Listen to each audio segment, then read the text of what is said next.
this age of over-the-ear updates, where your smart car is often smarter than your smartphone, there's one thing that can never be upgraded remotely. That one four-letter word you scream in the split second before an accident. Every car company is selling you the dream of autonomous driving. But what none of them are telling you is that the Level 2 driver assist in your car today is, in reality, the ultimate buck passer, a co-pilot that demands you be ready to take the blame at any given moment. All right, everyone, today we're diving into a story of pure magical realism, starring Xiaomi Auto. Yes, that Xiaomi. The company that makes you feel its founder Lei Jun is forever young and forever on the verge of tears of passion. The same company that when you ask about your delayed car, tells you about production capacity issues and gently suggests you cancel your order. This car has been a magnet for online traffic since the moment it was conceived. From the design controversies to the jaw-dropping announcement of 50,000 firm orders in just 27 minutes, every single move has been a masterclass in capturing the public's attention. The level of hype has been so insane, it's made rival car makers grind their teeth with envy. And yet, just as Xiaomi fans were chanting their victory slogans, just as Lei Jun's triumphant smile was still gracing the front pages of business journals, a massive, unexpected slap in the face came hurtling through the air. Xiaomi has issued a recall. And they didn't just dip their toes in the water, they dropped a bombshell. A recall of 116,887 SU7 electric cars. Yes, you heard that right. Not the Japanese car maker famous for its craftsmanship spirit and bowing for a misplaced screw. Not the American electric horse that tells you, don't worry about the hardware, we'll just OTA it. No, it's our much-anticipated first electric overlord for young people, the Xiaomi SU7. The official government notice is in black and white, a recall of all standard model SU7 models produced between February and August. What does over 110,000 cars mean? It's practically every single standard model vehicle that Xiaomi has painstakingly built since they started deliveries. It is essentially their entire inventory on the road. Other car makers have an inventory crisis. Xiaomi had a delivery crisis, and now it has an immediate recall crisis. The roller coaster ride just got real. You can just imagine the heartbreak. All those new owners who just posted, "Finally, she's here," on their social media are now having a full-blown meltdown. What does this feel like? It's like you've just married the love of your life.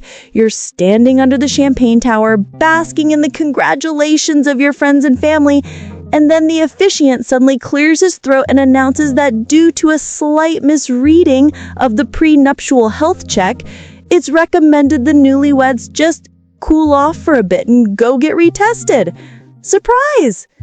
Yesterday, the SU7 in your garage was the pinnacle of tech and hustle. Today, it's officially a defective automobile product. That identity change was faster than turning a page in a book.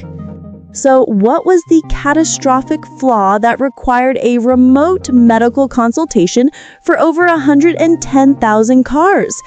The official explanation sounds like a bug report from a software company.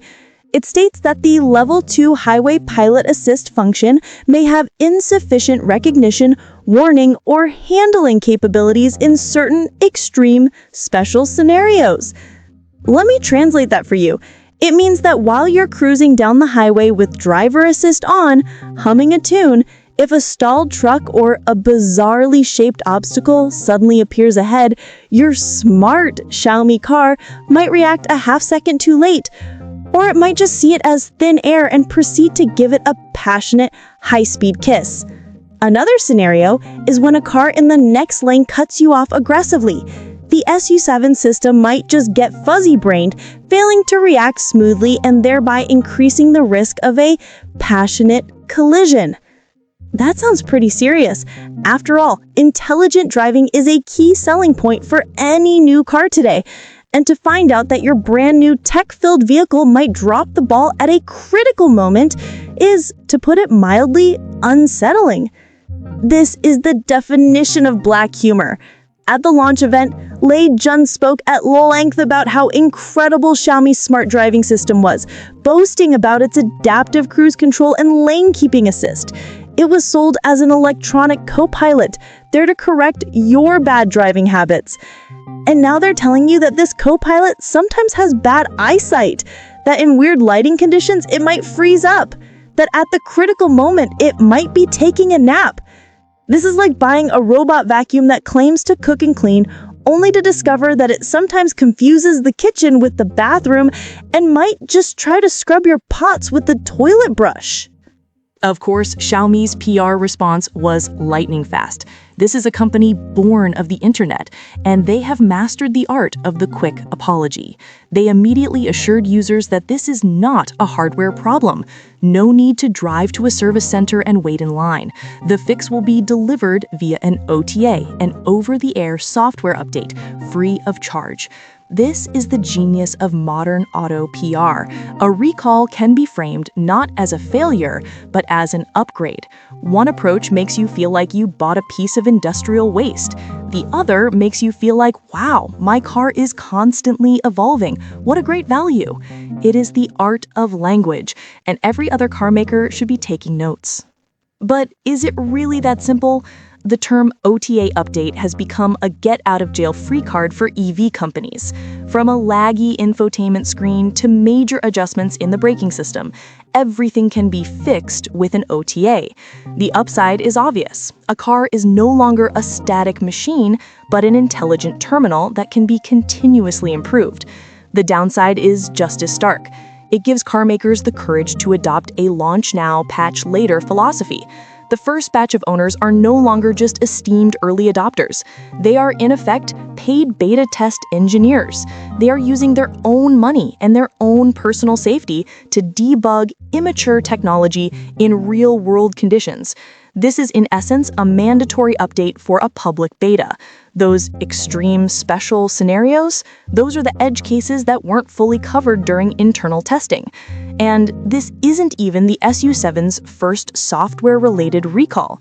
Just a few months ago, over 30,000 cars were recalled because the intelligent parking system had trouble detecting static obstacles. In other words, it couldn't tell the difference between an empty space and a concrete pillar. Twice in just over 6 months, 2 massive recalls, both pointing to the same core: software. This makes you wonder if Xiaomi's smart driving system has some fundamental issues that need addressing. But let's be fair, Xiaomi is hardly alone. NIO once had to recall cars for battery fire risks, a serious hardware issue. Xpeng had recalls for steering system hardware. Even the benchmark, Tesla, has had recalls related to its autopilot functions. Compared to those, Xiaomi's code-only fix seems almost elegant, a blessing in disguise perhaps. But here's the irony. The early recalls from NIO and Xpeng exposed their immaturity in traditional hardware. Xiaomi, however, has stumbled in the very area it claimed as its core strength: software and intelligence. Xiaomi's entire strategy was to use its internet mindset to disrupt the traditional auto industry. But it turns out, the place they were most competent is the first place that needed patching. It's like a world-famous Michelin chef sending out a dish that's too salty. It's a small mistake, but it's still embarrassing. In the long run, this recall is like a small tear in the emperor's magnificent new clothes, allowing us a glimpse of the reality underneath. There are no shortcuts in building cars. An internet mindset can revolutionize marketing and user experience. But on the core issue of safety, there is no room for agile development or fast iteration. A smart car is not a smartphone. You can't just reboot it if it crashes. This is a lesson for consumers too. Car makers are selling you a fantasy of self-driving cars. But the reality is, almost every car on the market is, at best, level 2. The human driver is still and always the one in charge. So the next time you see an ad for an intelligent driving feature, ask yourself one simple question. Does this car truly make me feel safe enough to let go of the wheel? If the answer is anything less than a resounding yes, then maybe it's best to wait. After all, you only have one life, and the technology, well, it's always iterating. A poet of our modern age might say, "The new car's hype, a fire burning bright, now dimmed by flaws in its intelligent sight. On roads unseen, the system starts to fail, an urgent patch sent through the airwaves trail.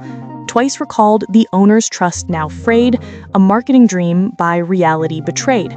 For tech's great promise, however grand and vast, upon the driver's skill our safety's cast." That's all the time we have for today. Thank you for listening, and we'll see you next time.